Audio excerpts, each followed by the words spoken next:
All right, guys. Well, I'm back today with a first focal plane 1 to 10 LPVO from Vector Optics. And this actually comes from their premium line of the Continental series. And this is the X10. Now, the cool thing about a first focal plane, especially one with glass this nice, is the fact that it range effectively and you can utilize bullet drop compensation charts at every single zoom level. So no matter if you're at the 1 power setting or the 10 power setting, all of those marks in the reticle are going to be effective, unlike a second focal plane optic. Now, before we get too far into the review, I do want to give a huge shout out to Vector Optics for sending this out to the channel for me to try out, as well as AAC for sponsoring the ammo to help make this video. We ran a lot of AAC through this particular setup, as well as the X95 that you saw in the intro, and one other setup, putting a lot of rounds to it, especially because this is more of a top tier optic at that right around $1,000 price point. Now, I do have some discounts available. All of that info will be in the description below, so you can utilize that to save a little bit, but wanted to make sure it was good on a ton of different platforms. The AAC has been running great, especially their 55 grain and 62 grain, have well over about 4,000 rounds of that downrange without any issues whatsoever, but let's continue to talk about the optic. Now, one thing I want to mention is the basic general specs and features, and you were looking at a 6061 aluminum tube, and the tube diameter is 34 millimeters. It's got 11 levels of brightness, although this is not really going to be super daytime bright. I really wish they could get it a touch brighter. In fact, there's a couple of LPVOs that I've reviewed that come in at about a quarter of the cost of this that do get brighter than that, but it is bright enough for indoor shooting, dusk and twilight shooting applications, so nothing to complain about for those applications, but don't expect like true daytime brightness out of this optic. The next thing I want to discuss is the glass, and it's got some really nice ED German glass, and it's got 93% light transmission, which is great. That 34 millimeter tube also gives you a ton of windage and elevation adjustments, which is nice because you can really dial it in right here on the top, as well as the sides and the reticle, to give you the most precise ability to hit your target possible with a 1 to 10 optic like this. The other thing I want to mention is that this can handle up to 338 Lapua Magnum recoil, and they've got a zero stop and turret lock. So overall, pretty darn good features. But again, we are talking about right at $1,000 optic, unless they're doing sales and things like that. One thing to note is you'll definitely want to subscribe to the channel and click that notification bell, because when Vector Optics does do deals, I'll let you guys know about it. But let's get back into the review. It's got the adjustable diopter located on the back to get everything dialed into your proper eye relief. And the zoom knob itself is fairly smooth. It definitely feels like a premium option when you pick this up. The fit and finish is great with no real complaints, but I do want to start talking about the reticle selection and then how it actually is down at the range, again, because we are talking about those top tier kind of price points there, or at least what I would personally consider top tier. Now, there is two different reticle selections.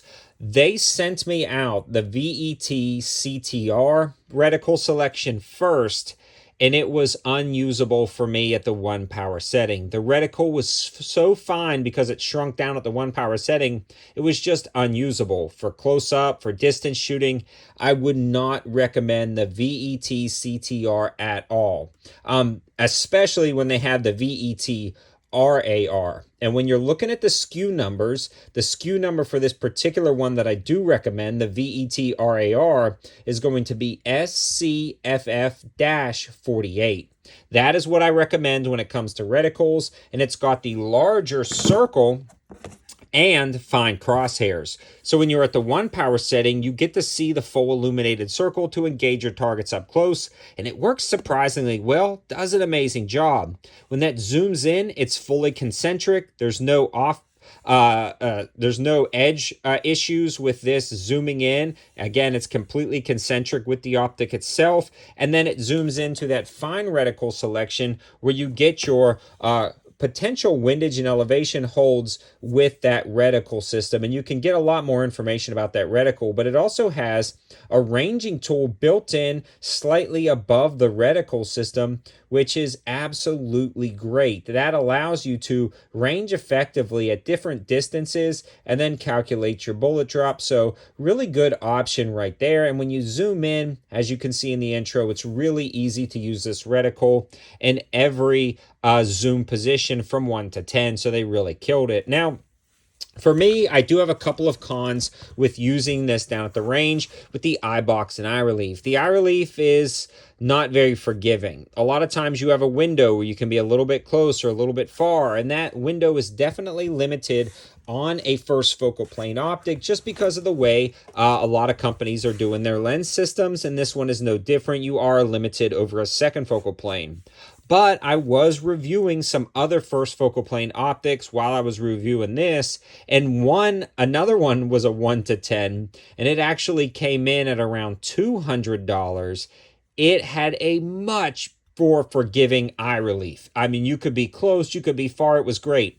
Same for the eye box. For this, left, right, up, and down was also not very forgiving compared to other optics in the $1,000 range, and honestly, compared to the $200 optic, the $200 outperformed it.